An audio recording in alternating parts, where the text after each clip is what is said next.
태어나기는 19세의 거짓 고학생이 한국 첫째 재벌의 아들이 되다. 내가 만나게 된 4명의 양부모는 모두 특이한 개성이 있는 분들이었다.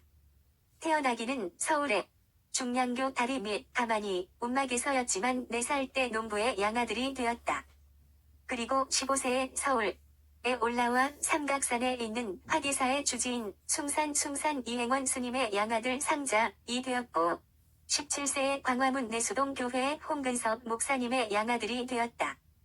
그러다가 19세에 홍제동의 모악산 판자촌 꼭대기 정상 부근에 천막을 치고 야간고등학교 3학년을 다니다가 밤중에 눈보라에 천막이 바람에 날아간 것을 찾다가 미끄러져 다리가 부러져 우연히 한국 첫째 재벌 이병철 회장의 양아들이 되었다. 그런데 이상하게도 첫째 양아버지는 내 아버지의 논을 무상으로 받은 소작인이었으며 하나의 대가로서 농사를 짓는 농부였지만 새벽으로 내가 천자문에서 사서삼경과 주역 등 30여 권의 한문책을 배우는 것만큼은 허락을 하여 주었으며 모든 농사일을 가르쳐 주었다. 두 번째 양아버지였던 숭산 이행원 스님은 훗날 전 세계 공산권에까지 300여 개의 절을 세우신 세계적 포교사이며 불교계의 큰 승려였다. 서양에서는 티베트의 달라이라마와 한국의 숭산 이행원 스님을 현존하는 두 대 부처라고 널리 알려져 있다. 최근에 하버드 대학생이 승려가 되어서 쓴 하버드에서 화기사까지라는 책에 나오는 주인공. 이 바로 숭산 이행원 스님이며 논어 강좌로 유명한 도올 김용옥 교수가 미국 하버드에서 숭산 스님을 만난 이야기를 자신의 저서 곳곳에 찬사와 감탄으로 서술할 만큼 숭산 스님은 그 불교, 포교 방법이 특수한 분이었다. 도올 김용옥 교수가 숭산 스님을 만났을 때도 그 도력에 대해 자세한 내용이 하버드에서 화기사까지 책에 자세하게 소개되어 있다. 그 내용은 숭산 스님은 앞에 마주 앉아 있는 사람들을 마음만 먹으면 손 하나 대지 않고 언제든지 머리가 천장에 닿을 만큼 떠있게 하는 부양과 기공의 도력을 가진 분이었다는 내용이었다. 미국의 하버드 대학과 예일 대학 교수들이 불교에 대해 논리적으로도 숭산 스님 앞에서 고개를 숙였지만 숭산 스님은 영어가 서툴다 보니 어쩔 수 없이 포교의 수단으로 하버드 대학 교수들을 손 하나 대지 않고 하늘로 뜨게 하는 부양의 시범을 보임으로써 더욱 놀라게 하여 전 세계로 소문이 퍼져나갔던 것이다. 내가 15살 때 화기사에서 하루에 300여 승려의 밥을 하는 행자 생활을 하면서 야간 중학교를 다녔고 틈틈이 팔만대장경을 배우고 스님에게서 3년간 수련을 받음으로써 최초의 제자가 되었던 것이다. 그것은 마음을 비우지 않고는 연마할 수 없는 특이한 수련의 세계였다. 그 숭산 스님은 지금도 삼각산 화기사에 자신의 제자인 수많은 외국 승려들을 데리고 있으며 포교를 위해 외국을 왕래하고 계신다. 그리고 세 번째 양아버지인 홍근석 목사님은 평양에서 목회를 하던 유명한 목사였는데 6.25 때 홀홀단신 월남하여 광화문 세종문화회관 뒤쪽에 내수동교회 담임 목사로 계실 때 만나게 되었다. 목사님은 너무나 청빈하셔서 나를 타이어를 찢어서 밧줄 만드는 공장과 금반지 만드는 공장에 취직을 시켜주시고 그 돈으로 학비를 내게 하여 단 한 푼도 교회의 헌금을 사적으로 사용치 않으셨다. 6.25 때 포격으로 고막이 파열된 청각장애에도 불구하고 나에게 꾸준히 성경을 가르쳐 주었다. 네 번째 만난 양아버지는 당시 한국 첫째 재벌이었던 이병철 회장으로 대부분의 사람들이 다 아는 분이었는데도 나는 처음에 그분이 누구인지 알지 못했다. 추운 겨울 홍제동 천막에서 야간고등학교 3학년을 다니던 19세였을 때 밤중에 눈보라에 천막이 날아가 천막을 찾다가 벽에 떨어져 다리가 부러진 것이 인연이 되어 갑자기 한국 첫째 재벌의 양아들이 됨으로써 나는 나를 낳아주신 부모님 이외에 4번의 부모를 만난 것이었다. 나의 4번째 양아버지인 이병철 회장님은 나를 박 대통령에게 소개하여 박 대통령으로부터 나를 데리고 청와대 부근의 비밀연회장에서 만나자는 약속을 받고 옴으로써 양아버지와 나는 1969년 10월 15일 저녁 8시경 청와대 비밀연회장에 도착하게 되었다. 박 대통령의 정책 보좌역이 되다. 그 다음 날인 1969년 10월 15일 저녁 8시 비밀연회장은 현관의 불을 비롯한 내부의 모든 전등이 희미하게 켜져 있었다. 박 대통령이 사용하는 비밀연회장은 중앙정보부에서 관리하고 있었다. 비밀연회장은 주로 장시간 긴 대화를 위주로 하는 곳이었다. 저녁 8시 정각 박정희 대통령이 먼저 도착하고 곧바로 뒤이어 나는 양아버지인 이 회장과 함께 들어섰다. 박 대통령은 이 회장 일행이 도착되었다는 기별을 듣자 곧바로 안채에서 일어나 몇 발자국 마루 쪽으로 걸어오며 이 회장과 눈인사를 하며 안으로 안내했다. 오시느라 수고했소, 이 회장. 예, 카카, 고맙습니다. 너 인사드려라. 대통령 카카이시다. 안녕하십니까, 대통령 카카. 저는 허경영이라고 합니다. 그러고 보니 자네도 허경영이 아니라 아버지를 위해 이경영이라고 해야 옳지 않을까? 그때 양아버지께서 황급히 내 대신 대답을 하고 나섰다. 카카. 저희 집안에서는 그렇게 부르고 있습니다. 그럼 이 회장, 이 아이가 지금 20살이란 말입니까? 예. 6.25사변 때 태어난 양력으로 1950년 1월 1일 생으로 금년에 20살인데 호적에는 잘못 신고되어 지금 22살로 되어 있습니다. 아 그래요. 그러고 보니 전쟁 때 태어난 아이들은 면사무소 직원들이 생년월일을 잘 모르면 그 해 1월 1일로 많이 기록한다고 하더니 그럴 수도 있겠지요. 양아버지인 이병철 회장과 박 대통령이 몇 잔의 술을 권하는 사이에 나는 묵묵히 두 분의 대화를 듣기만 했다. 양아버지는 술을 두어 잔 먹은 뒤부터 나에 대한 자랑을 하기 시작했다. 카카. 저는 이 아이가 내가 서로 한 발자국만 빠르거나 느렸더라면 영원히 못 만날 뻔했습니다. 그때 저는 저희 집사람과 함께 어디 출타할 때가 있어서 평소보다 조금 늦은 아침에 기사에게 차를 대기시키도록 하고 차를 타려고 할 때였습니다. 제가 차를 막 오르려고 하는데 저만치에서 한 고등학생이 열려있는 대문 안으로 저를 향해 황급히 달려오는 게 아니겠습니까? 그래서 나는 자동차 뒷좌석의 문을 연 채 그 학생을 물끄러미 쳐다보았지요. 그런데 이 애가 내 앞에 오더니 즉시 책가방에서 슬리퍼 한 켤레를 꺼낸 뒤 제 얼굴 앞에 갖다 내밀면서 선생님. 저는 이 슬리퍼 10켤레를 빨리 팔아야 숙제도 하고 학교를 갈 수 있습니다. 저에게 공부할 수 있는 시간을 좀 주실 수 없겠습니까? 꼭 은혜는 잊지 않겠습니다. 라며 저를 뚫어지게 쳐다보는 것입니다. 그 녀석이 바로 이 아이입니다. 저는 그때 일생을 통하여 그렇게 영롱하고 초연하고 의미 있는 눈동자를 본 일이 없었습니다. 이 아이의 얼굴 앞에서 저는 도저히 거부할 수 없는 힘에 압도당하고 말았습니다. 저는 공부할 수 있는 시간을 좀 달라며 반드시 은혜를 꼭 갚겠다는 이 아이의 말과 밝게 미소 짓는 모습이야말로 저의 한평생 동안 그토록 내 가슴에 뭉클한 감동과 진실을 맛보게 하고 신념을 토해내는 듯한 음성과 눈동자는 참으로 저의 일생을 통하여 처음 맛보는 충격이었습니다. 저는 순식간에 이 아이의 팔목을 나도 모르게 꼭 붙잡았습니다. 그리고 운전기사에게 차를 넣게 하고 그 학생을 안방으로 데리고 가서 밥을 한 상 차려오게 해서 먹였습니다. 밥을 먹이고 난 다음 어떻게 해서 고학을 하느냐고 물었더니 6.25 때 서울에서 태어나 부모를 잃고 지금까지 살아온 이야기를 했습니다. 그래서 이 아이의 됨됨이가 마음에 들고 너무 고생을 해서인지 건강이 좋지 않아 무조건 저의 아들로 해서 공부시켜 주겠다며 붙들었지요. 바로 그 질문에 대한 답을 듣는 순간 저는 또 한 번 놀랐습니다. 아니, 또 한 번 놀라다니요. 참 그 이야기가 들을수록 재미있군요. 그래서 무엇라고 하던가요? 박정희 대통령 역시 이 회장의 이야기에 약간 흥분되어 있었다. 그동안 오고 가던 술잔도 더 이상 들지 않은 채 심각하게 듣기만 하고 있었다. 제가 계속해서 아들로 살겠다고 하자 이 아이가 부모님이 비록 돌아가셨지만 그래도 살아 있는 부모님과 마찬가지로 마음속에 모시고 있다면서 끝까지 가겠다고 하는 것이었습니다. 저는 그때 두 번째로 이 아이의 진지한 모습을 보며 또 한 번 놀랐습니다. 물론 이 애도 제가 누군지는 잘 몰랐겠지만 흔들리지 않았습니다.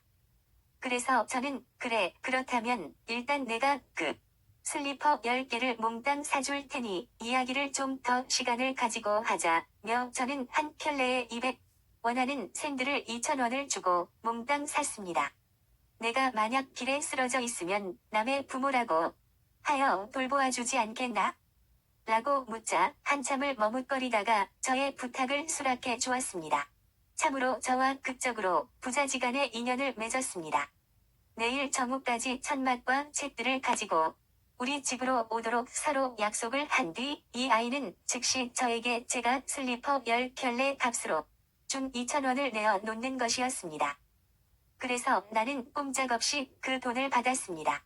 이 아이는 나에게 이제 내일부터 아저씨께서 고부시켜주고 먹여주고 재워주실 테니 저는 돈이 필요 없습니다. 내일 짐을 싣고 버스를 타고 오면 되니까 그 차비는 있습니다. 라고 했습니다. 저는 이 말을 듣고 또다시 세 번째 놀랐습니다. 저의 아이들과 정반대였습니다. 팔남매나 는 나의 자식들이 용돈 타령을 두 번 한 것이 아니기 때문에 나는 그 순간적이고 용의조도하고 시기적절한 대답에 놀라움을 금치 못했습니다. 그리고 그 다음 또다시 나는 네 번째 놀랐습니다. 어디에서 사느냐고 하니까 홍제동 꼭대기에 군용천막을 치고 산다고 해서 그곳을 어떻게 버스에 싣고 올 수 있겠느냐며 다시 택시를 타고 오라며 2,000원을 돌려주려고 하니까 끝까지 반대했습니다. 소지품을 한 개도 버리지 말고 우리 집으로 가지가 오라고 당부하는데 얼마든지 버스를 타고 올 수 있다며 그 돈을 사양했습니다. 솔직히 나는 오지 않을까 두려웠습니다. 저를 의심한다면 저는 없는 일로 하겠습니다. 라며 끝까지 혼자 갔다 오겠다고 했습니다. 1시간이 넘게 설득하여 운전기사의 차를 타고 홍제동 꼭대기에 기사와 올라가 천막을 사진으로 찍고 기사가 돌아온 뒤 그 다음날 텐트와 라면 몇 개, 책과 이불과 기타 소지품을 몽땅 천막에 싸서 이불 보따리처럼 둘러매고 저희 집으로 들어왔습니다. 유불 기독교와 주역과 53가지 종교 경전을 모두 달관한 IQ가 430인 이 아이의 지혜는 막힘이 없었습니다. 저희 그룹의 주요 난제들을 거의 대부분 막힘없이 이 아이가 다 해결해 주고 있습니다. 이 애의 비방으로 우리 그룹에는 노사 문제가 전혀 발생하지 않습니다. 요즘 대통령 각하에 고뇌하시는 모습을 보면서 제 자식 놈을 소개해야겠다고 생각했습니다. 이 아이는 자갈밭을 운전한 뒤에 아스팔트를 운전해야 인생을 보람 있게 산다는 것을 깨달은 듯이 이 애의 밝고 긍정적인 표정에서는 전혀 그렇게 고생을 한 흔적을 찾아볼 수 없습니다. 사실 저의 친자식들보다 이 애한테 그룹을 맡기고 싶지만 끝까지 사업에는 관심이 없고 나와 함께 운명을 같이 하겠다는 겁니다. 마치 미국의 카네기가 철강 회사의 경비였는데 워낙 착실하다 보니 그 철강 회사 회장이 카네기에게 회사를 넘기고 친자식들에게 상속을 하지 않은 것처럼 오히려 양아들이 더 마음에 듭니다. 저는 이 애의 뜻대로 수백 가지 그룹의 제도를 바꾸었습니다. 그 중 가장 큰 것이 앞으로 노조가 만들어질 수 없는 특수한 인사제도입니다. 이 아이는 선구자, 선지자, 선각자적인 지혜를 고루 갖추었으며 천문지리와 천지조화의 원리를 꿰뚫어 보는 것은 물론이거니와 미래를 다보는 해안이 한 번도 틀리는 일이 없었습니다. 그래서 저희 그룹은 신입사원 면접과 주요 간부사원 승진에는 반드시 관상을 보고 있으며 이 애가 지적해 중대로 수직권 위주의식 경영관을 수평 네트워크식 경영관으로 바꾸어 사원 제1주의 경영을 하고 있습니다. 이 아이는 사람의 얼굴을 보면 골상 과거, 과 찰상 현재, 과 심상 미래를 동시에 어떤 오차업이 정확하게 알아냅니다. 또한 풍수지리의 풍운조화와 국내 정세, 국제 정세 등도 국내 제1위라고 보시면 될 것입니다. 한동안 양아버지인 이 회장의 말을 듣고 고개를 끄덕이시며 놀란 표정으로 듣고 있던 박 대통령이 질문을 던졌다.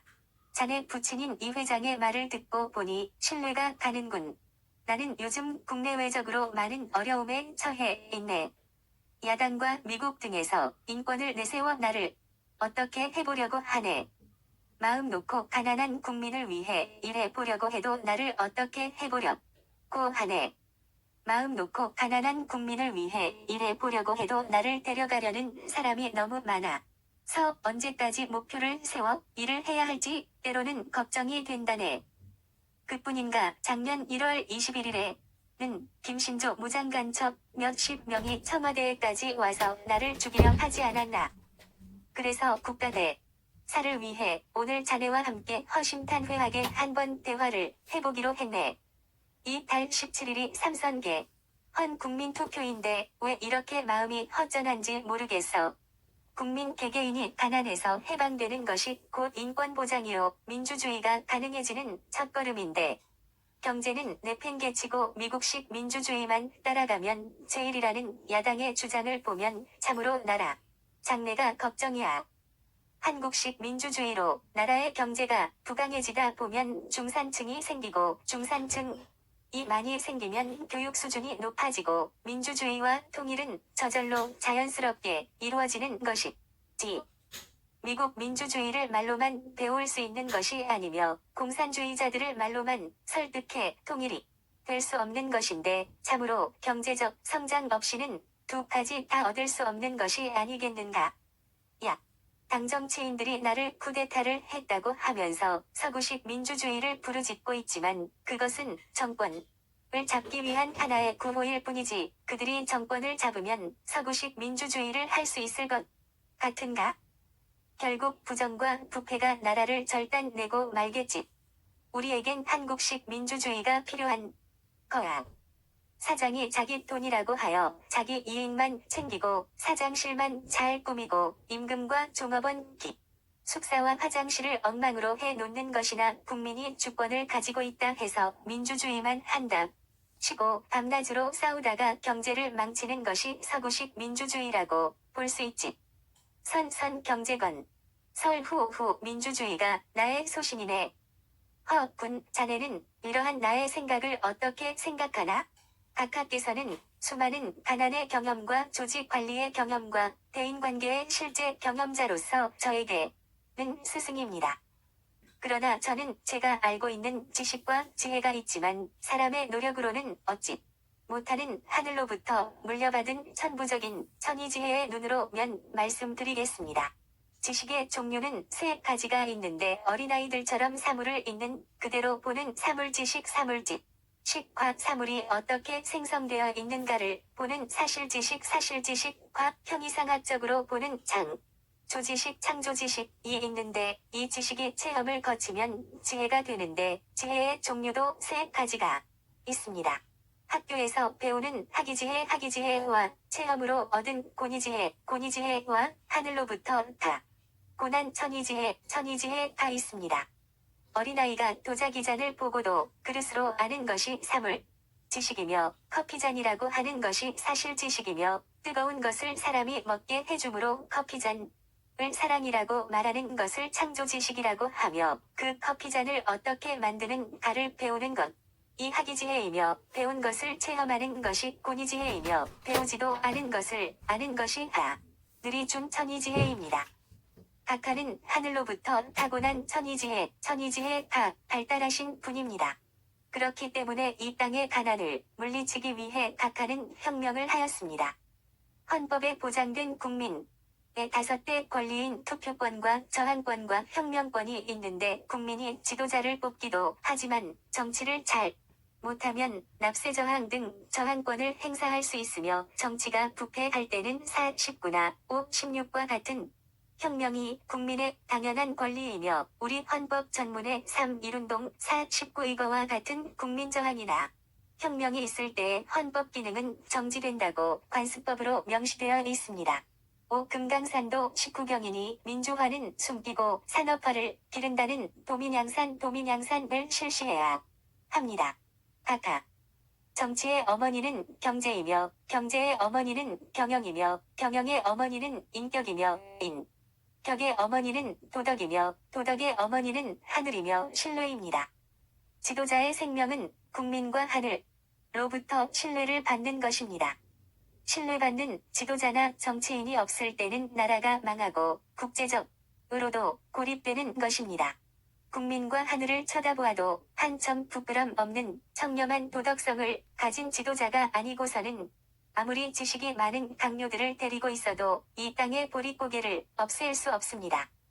국민은 기아에 허덕이는데 예금 통장이 노리는 정치꾼들이 득실거린다면 그 나라는 망하는 것입니다. 각하의 청렴성이야말로 지도자로서 백성을 위해 어떤 것보다도 우선되는 것입니다. 그 청렴성은 반드시 국민으로부터 신뢰를 얻을 수 있기 때문입니다. 그러나 각하야말로 하늘이 내주신 우리 국민의 배고픔을 해결해 주실 분입니다. 정치인의 가장 큰 도덕은 청렴성인데 그런 도덕을 가진 자가 인격이 바로 설 수 있으며 그 인격자가 하는 경영이 정상적인 경영이 되며 그런 경영은 경제를 살릴 수 있으며 경제가 살아나면 정치가 바로 성장할 수 있는 것이 자연의 법칙입니다. 그러니 각하는 경제를 살리는 대통령으로서 만족해야지 정치를 살리는 데까지는 욕심을 내지 말아야 합니다. 두 마리의 토끼를 잡으려고 해서는 결코 한 가지도 실천할 수 없게 됩니다. 주역 이야기를 하게 되어서 죄송합니다만 각하는 청룡상인데 각하의 청렴한 청룡상의 관상으로 보아 각하는 참으로 청렴을 목숨보다 소중히 여기실 정직할 뿐으로 타협 위주의 정치보다는 정직을 내세울 경제 대통령이 되어야 합니다. 미국이 왜 강대국 대우를 받고 있겠습니까? 군사력이나 인구나 땅이 넓어서가 아닙니다. 경제가 앞서 있기 때문입니다. 스위스는 관광국입니다. 일본은 공업국입니다.